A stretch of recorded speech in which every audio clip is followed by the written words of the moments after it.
தமிழ்நாடு தேர்தல்ல தொகுதிகளை பங்கு போடுறது, வேட்பாளர்களை அறிவிக்கிறதுன்னு எல்லாத்துலயுமே திமுக கூட்டணியை விட அதிமுக கூட்டணி முந்திருச்சுன்னு தான் சொல்லணும். அதிமுக 2வது கட்ட வேட்பாளர்கள் பட்டியலை எடப்பாடி பழனிசாமி அறிவிச்சிட்டாரு. 23 பேர் கொண்ட அதிமுக முதல் வேட்பாளர்கள் பட்டியலை ஏற்கனவே அறிவிச்சிட்டாங்க. இன்னைக்கு பாத்தீங்கன்னா வெளியான 2வது கட்ட பட்டியல்ல 127 தொகுதிகளுக்கு வேட்பாளர்களை அறிவிச்சிட்டாங்க. இந்த பட்டியல்ல முன்னாள் அமைச்சர்கள் 31 பேர் வேட்பாளர்கள் லிஸ்ட்ல வந்திருக்காங்க. புதியவர்கள் 43 பேருக்கு வாய்ப்பு கொடுத்திருக்காங்க. முன்னாள் அமைச்சர் செம்மலை, வைகை செல்வன், வெள்ளமண்டி நடராசன் இவங்க பேரெல்லாம் வேட்பாளர்கள் லிஸ்ட்ல மிஸ் ஆயிருக்கு. இதுல குறிப்பா அதிமுக வேட்பாளர்கள் பட்டியல்ல 17 பெண்களுக்கு வாய்ப்பு கொடுத்திருக்காங்க. மீதம் இருக்கிற 17 தொகுதிகளுக்கான வேட்பாளர்கள் பட்டியலை ஓரிரு நாட்கள்ல அறிவிக்க போறாங்க. இப்படி நாளுக்கு நாள் அதிமுக சூடு பிடிக்கிற மாதிரி நிறைய விஷயங்களா பண்ணிட்டே தான் வராங்க.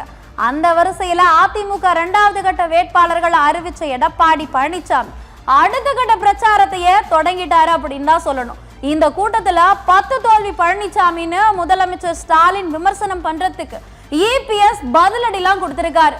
அதிமுக ஆட்சியில திமுக தோல்விய சந்தளிக்கலையான்னு கேள்வி கேட்டிருக்காரு. அது மட்டும் இல்லாம திமுக ஆட்சியில கடன் அதிகமாயிடுச்சுன்னு ஆளுங்கட்சிய இபிஎஸ் வறுத்தெடுத்துட்டாரு. ஸ்டாலின் பேசுறார், எடப்பாடி பழனிசாமி 10 தோல்வி கண்டு விட்டார் என்று.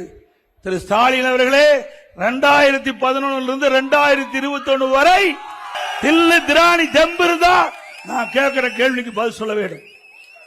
இதே புரட்சி தலைவி அம்மா அவர்கள் இருக்கின்ற வரையும் சரி, அம்மா மறைவுக்கு பிறகும் சரி, அனைத்து இந்திய அண்ணா திராவிட முன்னேற்ற கழகத்தை திராவிட முன்னேற்ற கழகம் வீழ்த்திய வரலாறே கிடையாது.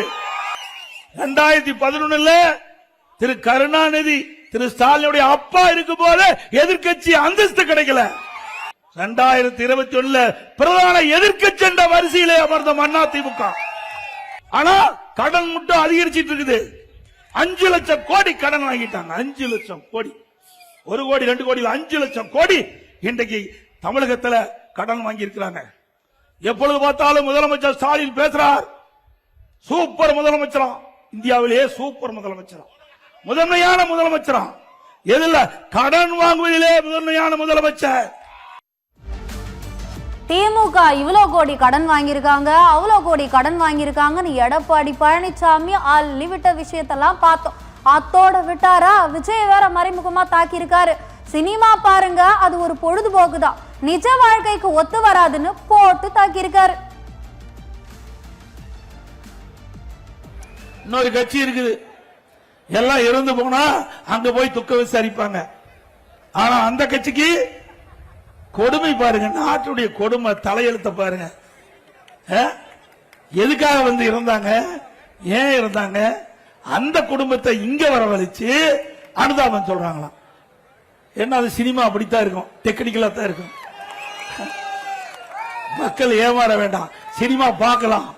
எதுக்கு? மனசுல இருக்கிற கஷ்டங்களை போக்குவதற்கு சினிமாவை பார்க்கலாம், ரசிக்கலாம், அதோடு விட்டுற வேணும். நிஜ வாழ்க்கையில ஒத்து வருமா? நிஜ வாழ்க்கை வேற, சினிமா வாழ்க்கை வேற. தயவு செய்து இளைஞர்களும் பெண்களும் சிந்தித்து பார்க்க வேண்டும். நிஜ வாழ்க்கை என்பது கடினம், சினிமா என்பது கனவை போல. கனவு காய்ன்ற பொழுது கண்ணை திறந்தா கனவு மறைஞ்சு போயிடும். போற போக்குல விஜய் சீன்றவங்களோ நோன்றவங்களோ அதிகமாயிட்டே போறாங்கன்னு தான் சொல்லணும். அந்த அளவுக்கு ஆயிருச்சு இன்னைக்கு அரசியல் களம். அதெல்லாம் ஒரு பக்கம் இருக்கட்டும், நம்ம செல்வ பெருந்தகை பக்கம் போவோம். அதாவது திமுக கூட்டணியில கட்சிகளுக்கு தொகுதி பங்கீடு செய்யறதில்ல, நீடிச்ச இழுபறி முடிவுக்கு வந்துருச்சு. கடந்த முறை காங்கிரஸ் ஜெயிச்சா 18 தொகுதிகள்ல 16 தொகுதிகள்ல மீண்டும் கேட்டு அடம் புடிச்சு வாங்கிட்டோன்னு செல்வ பெருந்தகை அவரோட ஸ்டைல்ல எப்படி சொல்லி சமாளிச்சிருக்காருன்னு பாருங்க. தென்காசி, விருத்தாச்சலம் தவிர 16 தொகுதிகளை மீண்டும் நாங்கள் திரும்ப பெற்றிருக்கிறோம். தோழமை கட்சி கேட்டுக்கொண்டதனால், கூட்டணி கட்சிகள் சில பேரை நிறுத்துவதால் 2 தொகுதிகளை அவர்களால் கொடுக்க இயலவில்லை. அதற்கு காரணங்களை நாம் ஒப்புக்கொண்டிருக்கிறோம். ஈரோடு ஈஸ்ட் ஏற்கனவே நாங்கள் நின்ற தொகுதி, அதை மீண்டும் பெற்றிருக்கிறோம். 28ல் 23 அடையாளம் கொண்டிருக்கிறோம். 5 தொகுதிகள் மீண்டும் அமர்ந்து பேசி ஒரு முடிவு காணும். கன்னியாகுமரியில் நாங்கள் 3 தொகுதிகளை போட்டியிடுகிறோம். அதில் ஒன்று கேட்கிறார்கள், அது எங்கள் அகில இந்திய தலைமையிடம் பேசியிருக்கிறார்கள். பத்திரிகையாளரிடம் எந்தெந்த தொகுதியை ஒப்புக்கொண்டிருக்கிறோம், எது எது பேசிக் கொண்டிருக்கிறோம் என்று நாங்கள் சொல்வோம். மனநிறைவோடு சுமூகமாக நடைபெற்றுக் கொண்டிருக்கிறார்.